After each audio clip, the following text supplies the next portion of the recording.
What's going on, beautiful people? I am back with another video. I am here to answer the question that I probably have gotten asked the most since I started doing these YouTube videos, and that's how I got fat.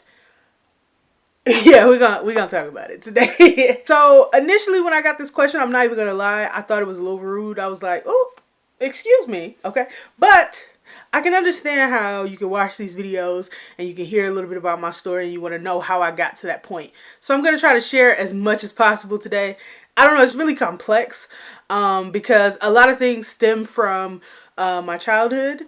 So yeah, I'm going to try to explain it as much as possible, okay? Growing up, I was always the fat kid. I was always the biggest girl in the class. I always had the belly, and I was always completely and utterly comfortable with my belly. I actually liked being different. I liked being the chocolate girl. I liked having the belly. I liked being different. I liked standing out. So maybe that's the Sagittarius in me that, you know, like that center of attention type shit. But yeah, I've always enjoyed it. And two, I wasn't teased. I wasn't bullied. I wasn't made to feel anything other than accepted. So I didn't have that negative tone with my weight that a lot of people have. So I think that gave me this false sense of confidence. I should mention that starting out my life, I was in and out of the hospital. I was born with awful lungs and horrible hips and knees. I had the Forrest Gump thing going on, so you know it was a lot, and that attributed to me not wanting to go to doctors and not wanting to see doctors, right? So I would say that things started to kind of take a turn when I turned about 10. My mother started to notice that I was gaining weight rapidly, but I was super active. Like I would be outside running from noon to like 10 at night, just running with my friends doing hood rat things. It was great times, you know what I mean? And my mom just noticed that I was constantly picking up weight. So she of course took me to the doctor. And this doctor who, Lord Jesus, he told her that I just hadn't hit my growth spurt and it was just baby fat. It would just fall off because I was super active. He didn't see any signs that it could be anything else. So it just had to be just me being a late bloomer, right? And I should mention too that he didn't do any blood tests or any blood work or anything like that because it was very difficult for them to get anything out of me or put anything in me. I was not here for the shots. And it stemmed from my history with doctors. So I would fight the nurses. I literally blacked the eye of one of the nurses. I threw a chair at the doctor. I was fighting up in that office. So he was like, girl, I don't know what's wrong with her, but we're not going to fight it out up in here. Okay. Yeah. That doctor was over my ass. He was like, you get this fat ass bitch out of here. I don't got time for her. I mean, it was bad up in his office. It was to the point where they would, if I had to get any type of immunizations, send me to the hospital so that they would have the orderlies on standby before I got there. And I was fighting them too. The only one I didn't fight was this older lady. They hit me with a grandma. She looked like the granny from like Tweety Bird, from like Looney Tunes, Tweety Bird shit. So I didn't want to fight Granny. You know what I'm saying? I didn't want to fight her. So I did give her some blood. But I told them that was the only one. She was the only one I was going to get it. She was real delicate and real sweet. She's the only one I gave blood to. Because they would have to literally hold me down. I was ready to fight. I think about 11 or 12, I fell on a pencil at my grandparents' house. You know, lead was, you could die from having lead in your system. So of course my mom took me to the hospital and they had to surgically remove it from my knee, which then added more traumatic experiences with doctors. Why I was like, no, I don't like doctors. I don't want to go to doctors. I don't want no parts of them. And then probably about 16, I think it was my sophomore year of high school, I twisted my knee, so I had to go to the doctor. It didn't heal correctly because they didn't give me a brace. But again, I didn't want to go to the doctor. I ended up having to go anyway. I didn't fight with them because it was a simple thing, and I just let them do it because I was in so much pain. But that was when I really started to pack on the weight. It was a combination of things. It was me not being able to move because of my knee. It was me eating cookies for breakfast, drinking juice, never drinking water. I was always drinking like a soda or water because I had access to my own money at that point. So I was able to buy all kinds of snacks and stuff throughout the day. So I would, instead of eating a meal, just have a honey bun or some type of sweet thing like that, instead of eating food, like, and instead of eating actual food. And then if we did eat food, we had open lunch, meaning you could leave campus. So we would go to like McDonald's or like Jack in the Box, somewhere shitty, and I would just get like 2 double cheeseburgers and a sweet tea. or something like that. It was just something that was just like awful that I shouldn't have been eating. So me not moving and that and the food choices that I was making all combined to help me gain to help me gain a ton of weight. So by the time I graduated, I probably was close to 600 pounds. It was so bad that I really didn't want to walk for my graduation. I didn't want to walk across the stage because they had given me the biggest size cap and gown that you can get, like the gown part. They had given me the biggest gown. I could not fit a 4X gown.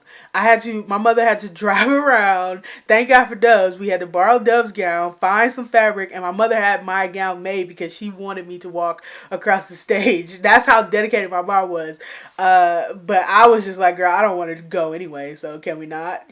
I said that just to show the extent of my weight at that point. It was to the point where I couldn't fit a 4X gown. You know what I mean? So it was already out of control before I even graduated from high school.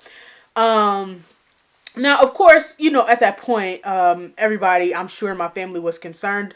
I can't say that anybody really expressed it to me because I was constantly talking about getting my life together. I was constantly saying that I need to lose weight. I need to get back on my feet. I'm not as active as I used to be. I was constantly saying that. So I think that my family was just kind of letting me figure it out. And I was just talking. I was just talking bullshit, right? Once we graduated, me and Dubs would hang out and we would just eat like shit. I would eat once a day, but it would be a massive amount once a day. So I was probably consuming anywhere from 3,000 to 4,000 calories once a day, not including what I was drinking, because I would kill the Hawaiian Punch and the Kool-Aid. I was drinking gallons upon gallons of that stuff. So when people ask me now how it's so easy for me to drink 2 gallons, I'm like, I just replaced the juice with water because I was drinking most of my calories. I used to go through like 2 gallons of Hawaiian Punch in a day easy. It would be nothing for me. So yeah, fast forward to 2005. I graduated in 1999. Fast forward to 2005. Me and Dubs got our first apartment together. I don't remember the date, but it was June 2005 that we moved out. 2 days after we moved into our apartment, I woke up and I had a cold. And that started the July, August, and September sickness. That started the whole trail of illness. And I've never really explained how bad it was, but yeah, we moved out. And I woke up sick. And then 3 days later, I remember being super dizzy, and I thought, okay, maybe I just have an ear infection or something like that. But again, because of my previous history with doctors, you wasn't catching me up in nobody's doctor's office. And if I had went at that point, you know what I'm saying, it probably wouldn't have gotten as bad. But listen, girl, it got ugly. By August, I think that the pneumonia was so advanced that it was causing hallucinations. I didn't even know pneumonia could cause hallucinations, but it can. I actually at one point asked Dubs to kill me. My weight got so bad, like my legs. For those that don't know, I have lymphedema in both. Well, more so in my right leg than I do in my left leg, but I have it in both legs. And they had got so swollen that fluid was literally pushing out of my body. Like my legs were literally just pushing the fluid out of my pores, so it looked like my leg was sweating. I would wake up in the morning and have big wet spots on my knees and stuff and be like, why the fuck I didn't pee on myself? What the hell?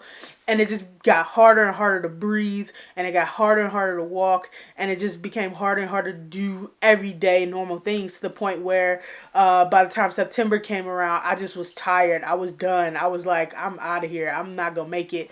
And I actually remember calling Dubs in the room and I was like, Dubs, I am so tired right now.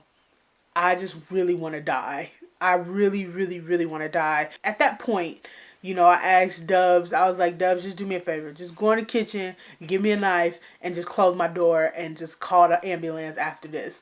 And Dubs was looking at me like, what the fuck are you asking me?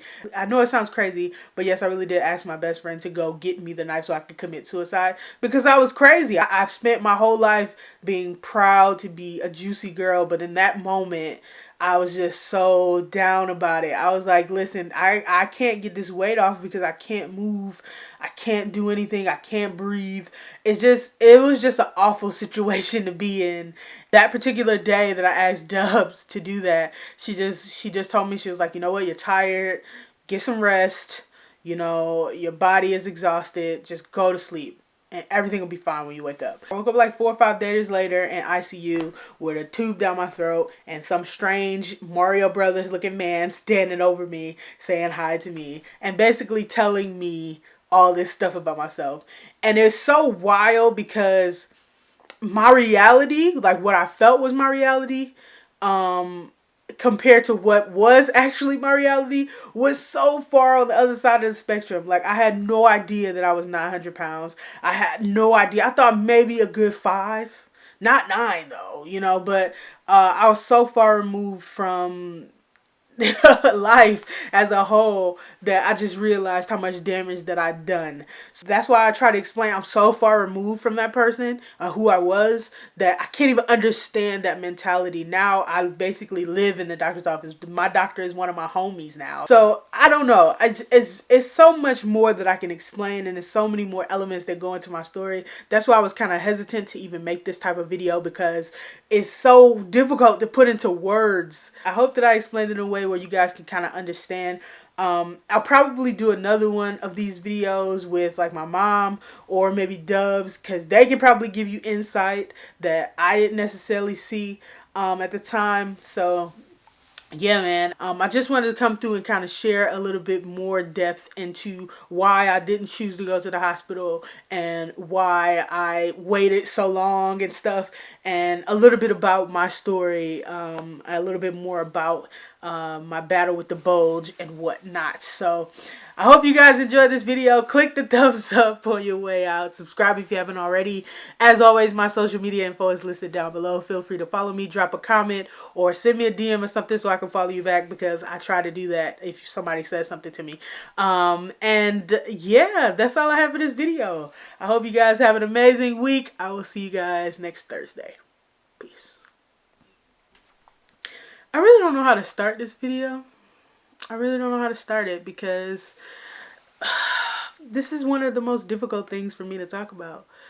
Honestly, it is. I don't know how do you say that I was a dumb, fat fucker? Like, I don't know how to say that in a nice way. If y'all don't get anything else from this goddamn story, take care of yourself, go to your doctor, eat some vegetables, don't drink no goddamn Hawaiian punch, and just live your life, man. Live your life. That's what I want y'all to walk away from every video that I make, saying to yourself, you know what? I want to go out here and I want to fucking live life. How y'all doing? How y'all doing? Leave a comment down below. Tell me how you doing. Okay? Yeah, because I'm curious. You know what I mean? Oh, another question. Somebody asked me why I'm always dancing at the end of my videos. Like, why is that a thing for me? And it's because dancing is fun. You know what I'm saying? And number two, I'm burning a couple of calories when I be out here shimmying. You know what I'm saying? You burn a couple of calories, have yourself a good time. You know what I'm talking about? These videos are being pre-recorded. So you're going to see a series of videos of me probably sitting here talking shit for the next couple weeks. So yeah, I appreciate you guys.